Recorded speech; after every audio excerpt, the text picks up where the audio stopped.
Now, as for what this means for the ceasefire that the administration has been arguing is still holding, despite the fire certainly not ceasing, the president said this tonight. I asked the president if the ceasefire is over. He told me this was the most violated ceasefire in the history of the world. And I'm joined now by former Republican Congresswoman from Georgia, Marjorie Taylor Greene. And thank you for being back here on The Source. You know, when it comes to what's happening in Iran, the president has been going back and forth between predicting peace and also bombing Iran again, as they're doing tonight. Does it appear to you that the president has fully thought through what he is doing with this war? No, and this war shouldn't be happening. This was a major campaign promise in 2024 to end foreign wars, to not be involved in them. This is something that President has promised for many years. He's on video, he's on record. He can't change any of his statements. He said no more foreign wars. So it shouldn't even be happening, but it is hard to take the so-called peace talks serious when every single time he claims they're close to making a deal, which I think at this point has been close to 40 times, Israel starts bombing Lebanon again, and then the bombs start firing in both directions. So no, it's really hard to take it serious, and it doesn't seem that the president wants the war to end. And like he said today, he doesn't even care that inflation is high. Well, I mean, and on inflation, obviously, we've seen where that is right now. But you mentioned the campaign promises, and you campaigned with the president when he was running, obviously not just in 2024, but in his previous elections. He was asked recently about that key promise that he made to voters, and he said this. One of your consistent campaign promises was no new wars, going all the way back to 2015. Did you break that promise to the American people? No.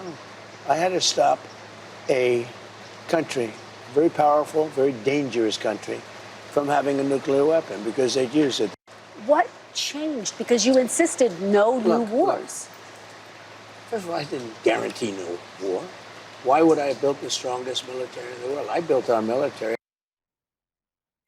I mean, when you hear that at the end, that he didn't guarantee no war, I mean, how do you hear that? Well, I hear it the way that he said it so many times in the past. You know, I don't think the president's comms team is doing him any favors. After that interview came out and he's on record claiming he never said that he wouldn't go to war, no more foreign wars. You know, people rolled out video after video of him saying on the campaign trail, just like I heard him say personally so many times as I campaigned with him, where he said no more foreign wars, I will end war, I will bring world peace. He said that over and over again, and there was video montage after video montage, and shame on his team for not showing him those videos of what he said and what he promised to the American people, because it's making him look like a fool. I mean, do you think he remembers making that promise, or do you think he didn't mean it when he made it, or what's your read of it? I'm not really sure. But I think that, you know, his team, his staff, who is supposed to help the president, advise the president, and make sure that he is truthful and honest and transparent with the American people, they should be showing him his previous videos, because the internet does not forgive. And the internet is making sure that his previous statements of no more foreign wars, bringing world peace, those are everywhere. And so I think his team needs to make sure he knows what his previous statements are. You mentioned inflation, and today it came out that it's at the highest pace that it's been in 3 years, fueled because of the war in Iran. And the president was asked about how he responded to that number today, and this is what he told reporters. Are you concerned, Mr. President, about the latest inflation number which came out this morning? Could that be a No, I love it. The numbers were great. You know what I really love? I love the inflation. You know why?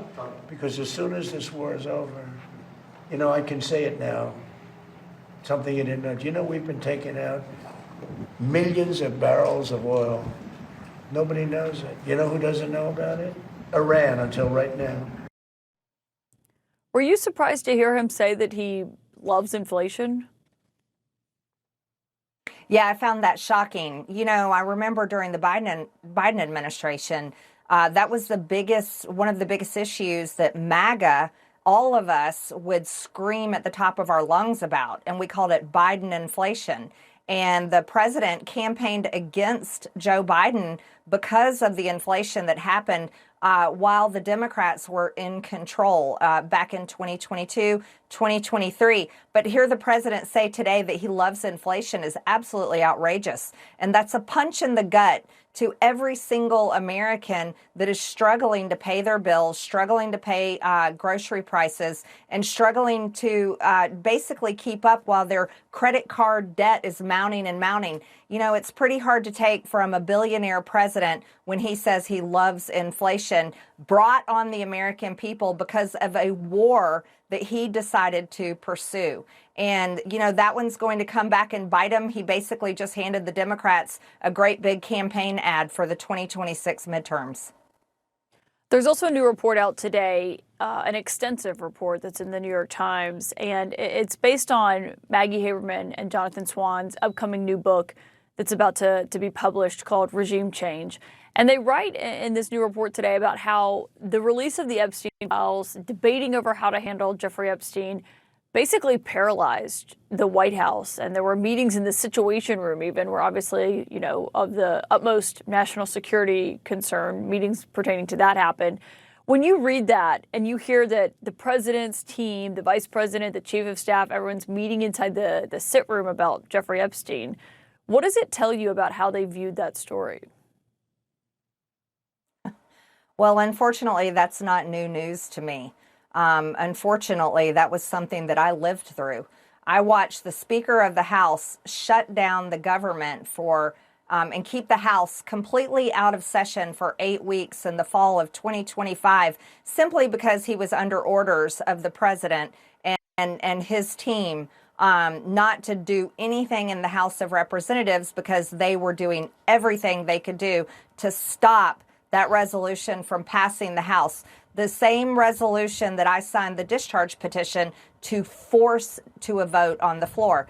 I'm not surprised by this news, Kaitlan, because I also had a very uncomfortable phone call with the president before the release of the Epstein files, where he told me that his friends would get hurt if the files were released. And I'll never forget that. I'll also never forget the text message he sent me when I told him that my son's life was being threatened because he was calling me a traitor because I fought to release the Epstein files, where he told me that I deserved it.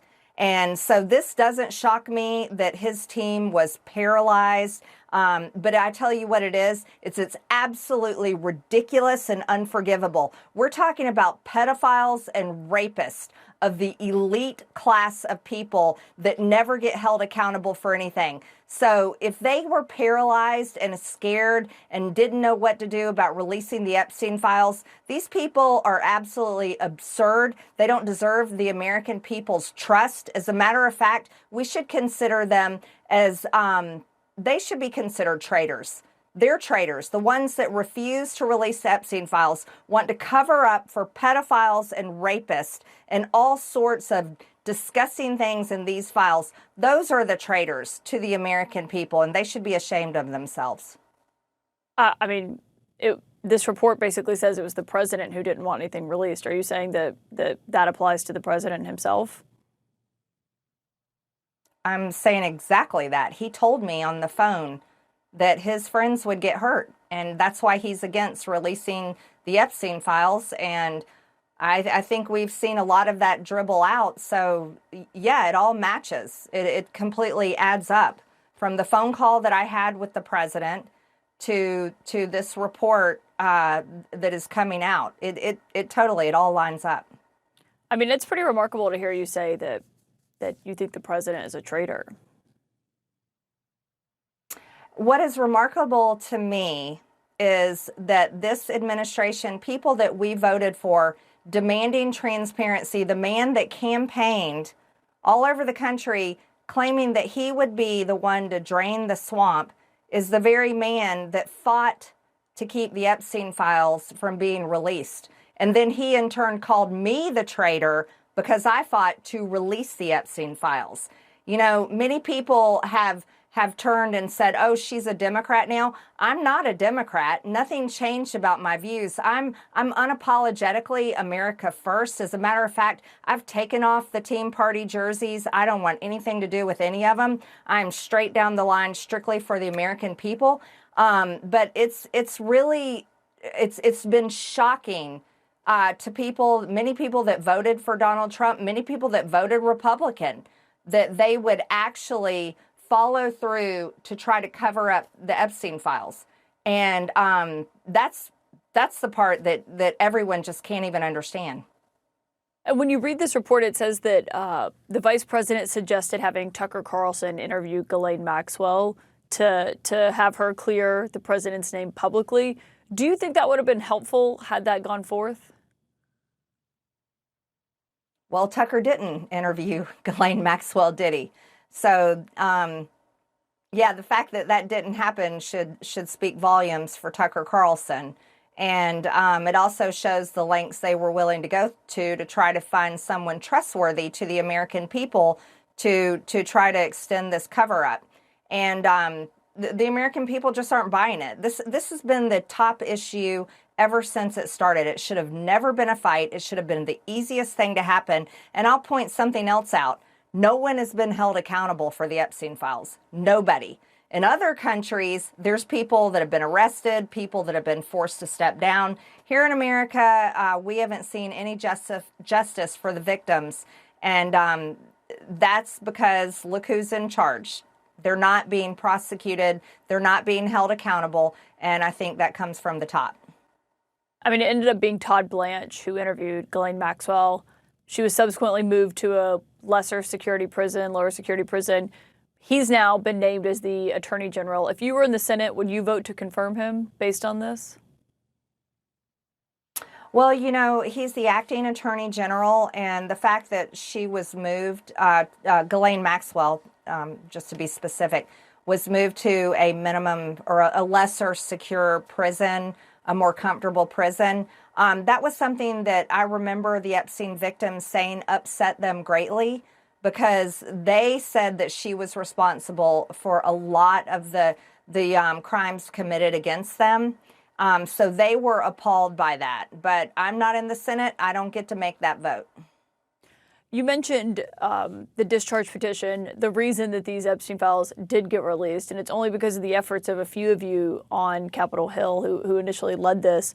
Last night, Nancy Mace lost her race. She was running for governor in South Carolina in the Republican primary. But because of that, that means that the 4 House Republicans who backed this, you, Nancy Mace, and Thomas Massie, only Lauren Boebert is going to be in Congress for the Republicans after this term. What do you think the impact of that is? Well, let's also make it very clear. Lauren Boebert, the president, also put out a Truth Social saying who could he support and primary her. So she's not out of the crosshairs either. I think what MAGA needs to realize and wake up and see very clearly is President Trump hasn't brought any accountability against any of the Democrats that he campaigned and went so hard against. None of the Democrats on the January 6th committee have been held accountable. No one has been prosecuted for the stolen election of 2020. No one has been held accountable for all the crimes against humanity, for COVID. No one has been held accountable for all of these issues. But he has targeted 4 Republicans harder than he has ever come against any Democrat, and that's myself, Thomas Massie, Nancy Mace, and Lauren Boebert. Why? Because we fought to release the Epstein files. And I think that is the story that people need to pay attention to, because that tells more truth about Donald Trump than it will ever tell you on Truth Social. When you left Congress, you said you would continue to fight for what you've described as the America First agenda. You've released a new trailer for a show that is titled Life with MTG. The people of this country are what matters. I won't stop living, I won't stop speaking, and I won't stop fighting. And neither should you. What do you have planned?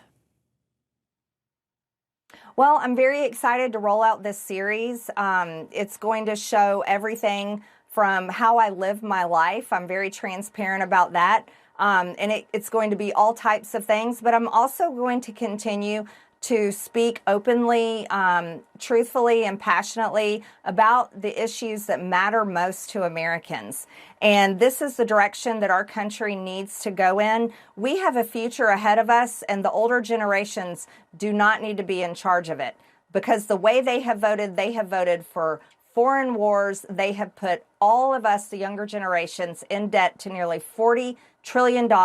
They have destroyed Social Security so much that none of us will get a check, Kaitlan. Me and you, we won't see a Social Security check because it's going to be bankrupt by 2032. And so I care very much about my children's generation. They're in their 20s. I care very much about the future of our country. And I care very much about our country's standing in the entire world. And right now, our relationships are being destroyed and ruined with many countries across the world. So we have a future ahead of us, but those in their 80s and those moving up very late in age that are clinging to power in Washington, D.C., those are the ones that need to stop being in charge. And it's the younger generation. We need to lead the way. And that starts by being very open and honest about what that looks like in the future. Former Congresswoman Marjorie Taylor Greene, thank you for joining us tonight. Thank you.